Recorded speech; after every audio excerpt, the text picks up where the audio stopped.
So today's Easter Sunday. You already knew that.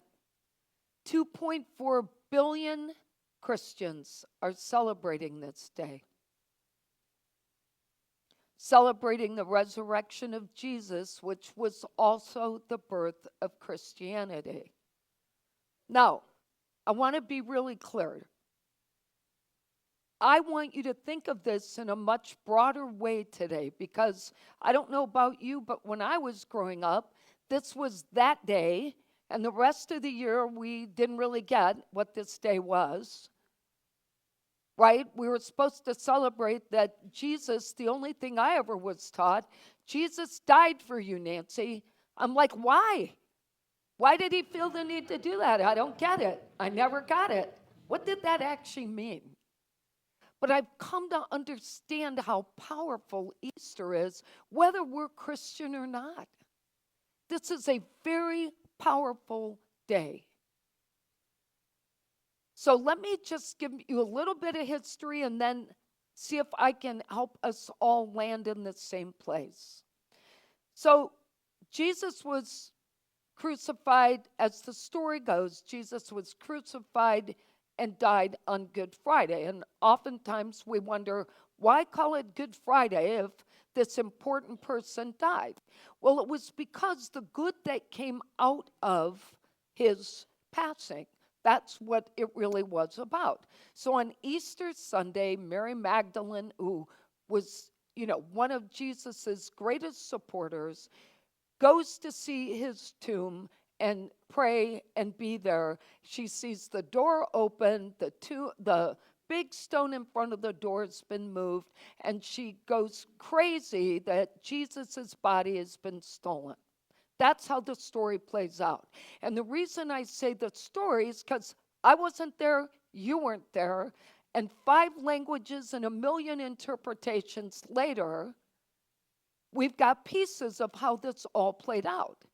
But there's still meaning if we look at this from a metaphysical perspective, which means what's the deeper meaning behind the obvious? So Jesus appears in spirit to Mary, and he says 3 things to her. First, he says, I'm the resurrection and the life. And he says, do not hold on to me, for I have not ascended yet to the Father.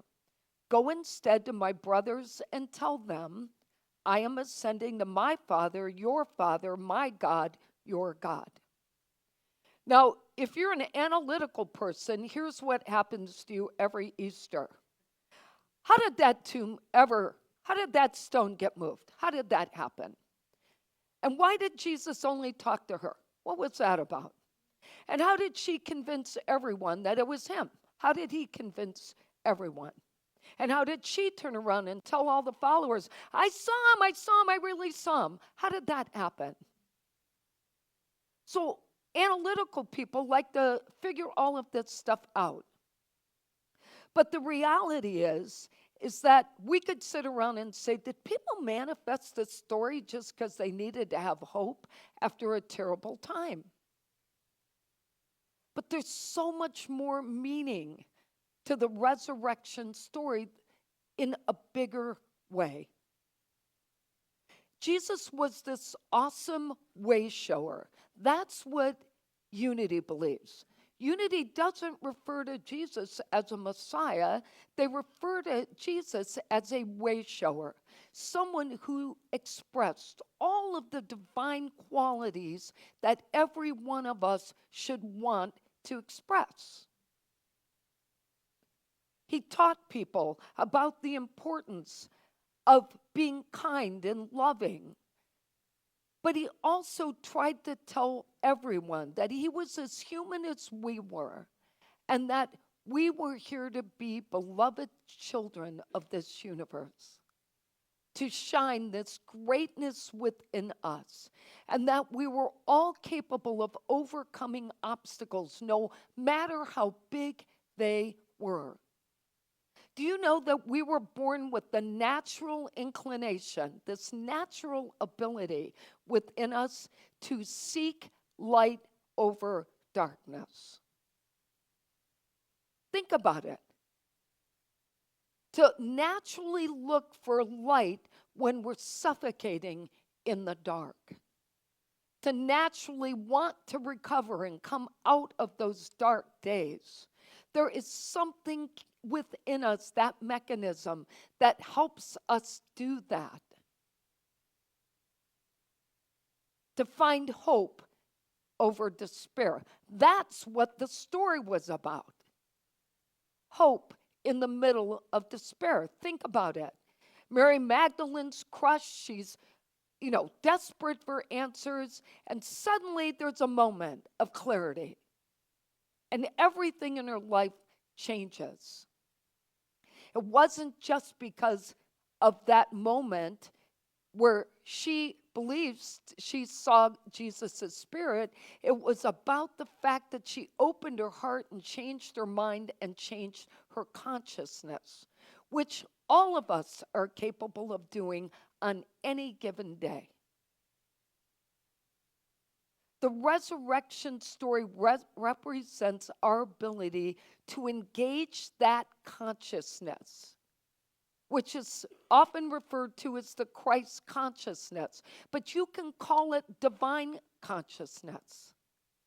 It's about engaging that part of us that allows us to remember that 99% of the time, we're divine. If we could just remember that and stop identifying with our ego self, the part of us that constantly needs outside validation. It's why I'm so against social media for so many reasons. Well, I love it at days like my birthday to get lots of lovely messages, right? The truth is, so often everything is about what's on the outside. How we are supposed to look, how we're supposed to act, what we're supposed to be wearing, all these things. What's good, what's bad. There's nothing bad about any of us. Do you understand me? Nothing. And that's not just those in here, that's everyone. Everyone has that divinity. And everyone can realize their oneness with the highest power in this universe. Call it God, call it what you are comfortable with. But know that there is something bigger than each of us, an energy that we can tap into in any given moment and feel free.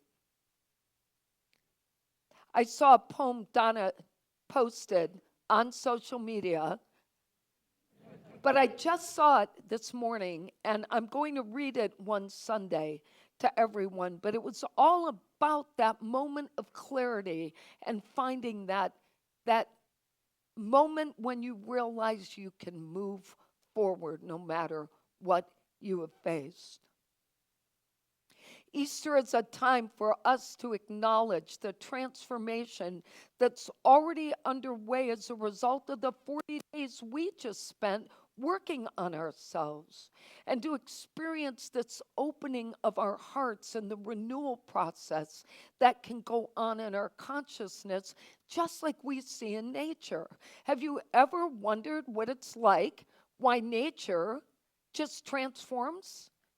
You see, right? The trees, some of them lose their leaves, some of the plants die, the grass gets browner, but then it all transforms magically. Is it magic? No, it's the season for renewal. It's our season for renewal. Look outside, folks. That's nature. We're doing the same thing. This is that time of year to change what's in our hearts and to make sure that we open ourselves to a really powerful life. Everything in nature is on this cycle, and so is our life. That's why we have ups, and we have downs, and we have dark days, and we have light days. And we have to ride that wave every day. Sometimes they all happen in one day, don't they? Oh, I'm going to get up. I'm going to have a wonderful day. Oh, gosh, I'm not having a wonderful day. Oh, I wish I wouldn't have gone to work. Oh, no, I'm so happy I'm back home. It's like a crazy cycle.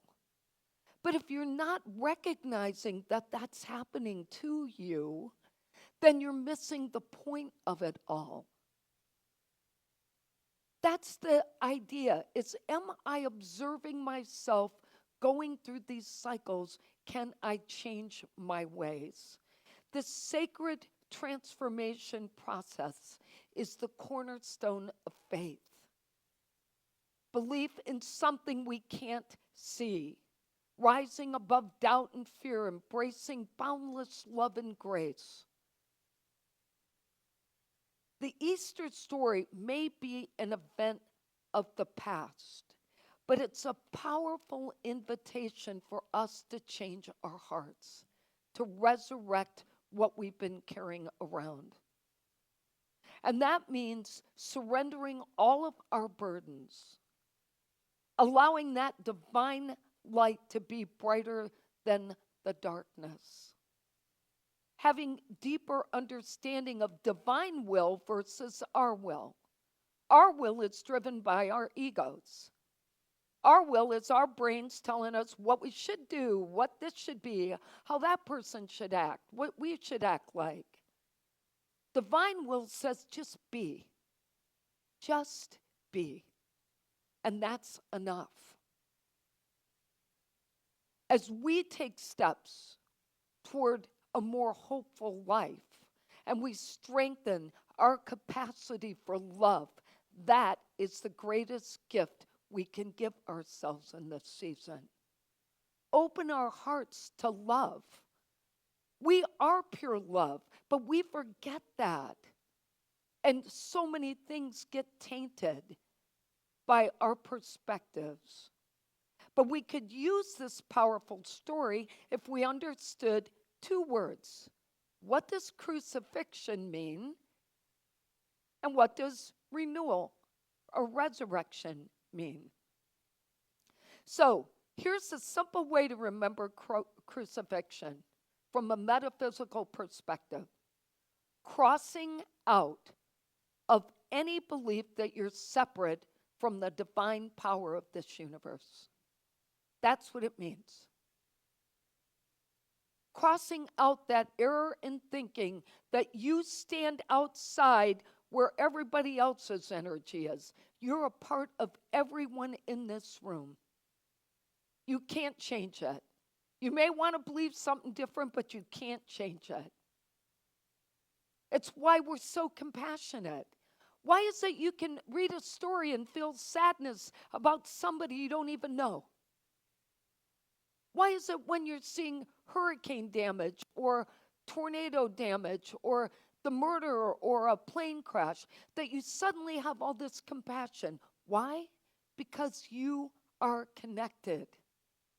We are connected. We have love. We have compassion. We have strength.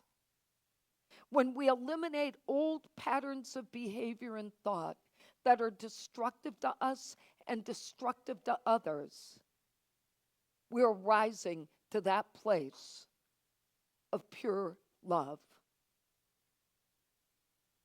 Resurrection can be viewed as the spiritual practice of rising up and receiving nothing but divine truth, not ego truth.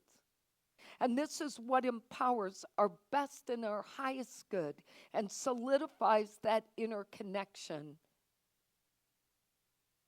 Unity co-founder Charles Fillmore suggested seeing the resurrection as lifting each of us into that consciousness, raising the faculties of our mind to conform with only divine thinking, renewing our thinking in ways that help us transform our bodies to function in divine order, changing our daily lives to live in truth with a capital T, and aligning ourselves with spiritual law, not human law. The spiritual resurrection we experience this time of year is for us to live as new beings who show kindness to everyone in need, who forgive others and don't carry around anger and resentments, people who don't judge, spreading the message of God's love to the world. And as we live out this calling within us, we actually become these beacons of light in a world that desperately needs love and hope. I'm sure you have noticed by now that the world could use a little more love. The resurrection is a promise of life eternal. I truly believe, and it's not even a religious belief, I truly believe the soul is here for a reason.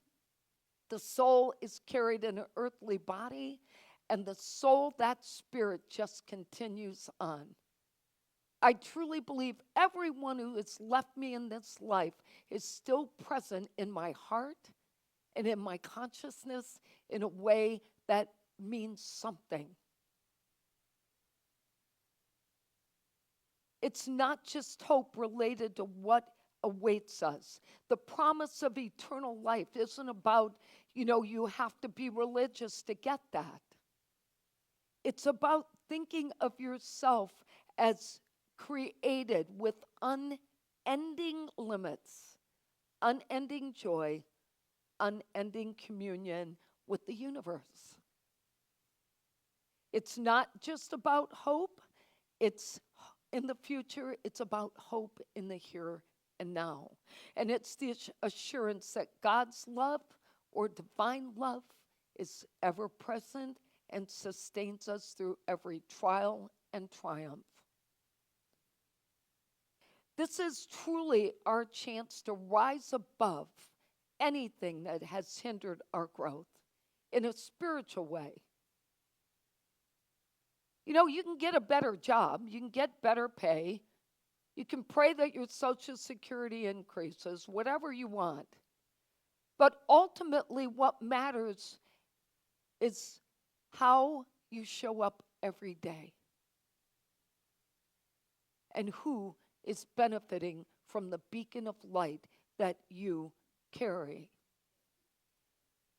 We have to embrace that existence and recognize that we are all beloved children of this mighty universe. We have to surrender and trust that we can move forward from this day, brighten our own day and brighten the day of everyone else. And whether you're here in person or you're just listening today online, you're either a believer in a more powerful existence or you're open to considering it, or you wouldn't at least have come today to have your heart opened. So I'm going to ask you to just carry these 3 questions with you the rest of this week. What will it take for you to be a believer in a higher part of yourself?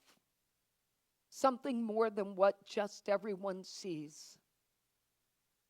What will it take to transform your heart and let your heart shine in bigger ways? And how many more Easters will it take for you to make that change permanent? As a collective community, let's think about making this the last one we have to be reminded that we are more than capable. And let's change our hearts so all the pain is gone and nothing but pure joy exists. Let's review our takeaways for today. A spiritual resurrection of our heart occurs when we first rise above all obstacles in our path by embracing our divine existence. Number 2, to remember we're beloved children of this universe, of God, whatever you choose to put in that blank, capable of living with purpose and meaning. And we should never stop searching for our purpose. And number 3, to surrender versus carrying our burdens with us. Let them go. Stop. Enough already. Let the past stay somewhere else, but not in your future. And number 4, to act as beacons of light for ourselves and for others, bringing boundless love and compassion to this world. Our affirmation today is, I embrace the spiritual resurrection of my heart. Let's say that together. I embrace the spiritual resurrection of my heart. And the quote today is from yours truly. The joy and peace that comes from living as resurrected beings is contagious, bringing hope and healing to a world in need. Let's take a moment. Thank you. Let's pause for a moment and reflect upon the importance of recognizing the good within us is unstoppable if we just let it be seen. Whenever we're in doubt that we are not capable, we need to just take a moment to go within and listen and trust what our heart tells us. We are capable of seeing light in the greatest darkness and overcoming fear and doubt. And we support that same gift in everyone else, knowing that they don't need us to fix them. They will find their way with our love, compassion, and support. And so it is on this Easter Sunday, this beautiful day, that we come together to remind each other that we are enough. And we can be happy and joyful and lovable and loved. And so it is. Amen.